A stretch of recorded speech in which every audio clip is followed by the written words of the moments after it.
মন বলে চল ফিরে আবার স্বপ্ন যাবে বাড়ি আমার। হ্যালো গাইস, নমস্কার। তো আমি চলে আসলাম আমাদের আলু বাড়িতে। তো এখন এই আলুটা আমাকে একটু করতে হবে। আলুর গাছের সাথে ভুট্টার গাছ লাগানো আছে। তো এই আলুর গাছটা সরিয়ে দিয়ে আমাকে ভুট্টার গাছটা খাড়া করে দিতে হবে, যাতে ভুট্টার গাছটা তাড়াতাড়ি হয়। আমি আপনাদের সেই ভুট্টার গাছগুলো দেখাবো। এই যে দেখেন, এইখানে কিন্তু একটা ভুট্টার গাছ আছে, আর এই আলুর গাছটা আমি এইভাবে সরিয়ে দিচ্ছি। আর এটা সরিয়ে দিলে তাহলে ভুট্টার গাছটা তাড়াতাড়ি বড় হয়ে যাবে। আর আলুর গাছটা যদি এর উপরে থাকে তাহলে ভুট্টার গাছটা ভাঙে যাবে। গাছ দেখেন, আর এই যে দেখেন, এই একটি ভুট্টার গাছ। যে ভুট্টার গাছটা আমি আলুর গাছটা সরিয়ে আমি এরকম করে দিলাম, তাহলে ভুট্টার গাছটা আমার তাড়াতাড়ি সবল হবে। আর যদি আলুর গাছটা ভুট্টার গাছের উপরে থাকে তাহলে কিন্তু গাছ সেরকম একটা হবে না। তো আমি আপনাদের সেটাই দেখাচ্ছি। এই দেখুন, আমি এইটাও দেখুন, এইখানে আমি ভুট্টার গাছটা এরকম করে দিচ্ছি, যাতে ভুট্টার গাছটা একটু তাড়াতাড়ি বড় হতে পারে। গাইস, গ্রাম বাংলার দৃশ্য কিন্তু আপনি সবসময় এরকমই দৃশ্য দেখতে পারবেন। আর চতুর্থ সাইডে যদি আমি দেখাই, চতুর্থ সাইডে আপনি দেখতে পাবেন শুধু আলু বাড়ি। আর এই সাইডেও যদি আমি দেখাই, এই সাইডে কিন্তু আপনি আলু বাড়ি দেখতে পাবেন। আর আমি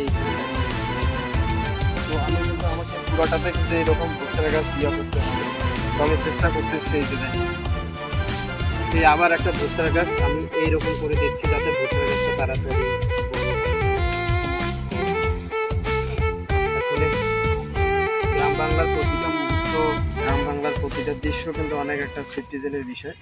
তো যারা গ্রাম বাংলার প্রাকৃতিক দৃশ্য দেখতে ভালোবাসেন তারা আমার পেজটি অবশ্যই ফলো দিয়ে পাশে থাকবেন, তাতে প্রতিনিয়ত নতুন নতুন ভিডিও আপলোড হওয়ার সঙ্গে সঙ্গে আমি আপনাদের পৌঁছে দিতে পারি। আর এই লাইনটা আমি ক্যামেরা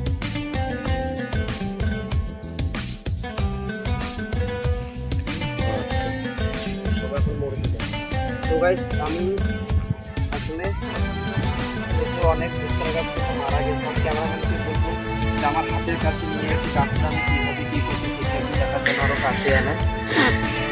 তো গাইস দেখেন, আমি ভুট্টার গাছটা এরকম করে দিচ্ছি যাতে তাড়াতাড়ি বড় হয়ে যায়। আর এই যে এখন কিন্তু গাছটা আপনি দেখতে পাচ্ছেন যে ভুট্টার গাছের উপরে বসে, এই জন্য কিন্তু গাছটা বড় হতে অনেক সমস্যা হবে, অনেক গাছ ভেঙে যাবে। তার জন্য গাছটা আমি সুন্দরভাবে এদিকে ঢেলে দিয়ে আমি এখন এইখানে এই ভুট্টার গাছটা এরকম করে দিলাম। আমার গাছটা তাড়াতাড়ি বড় হবে।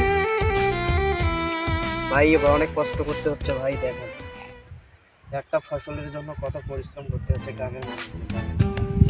এই যে এরকম করে দিলাম, এখন কিন্তু আমার ভুট্টার গাছটা তাড়াতাড়ি হবে।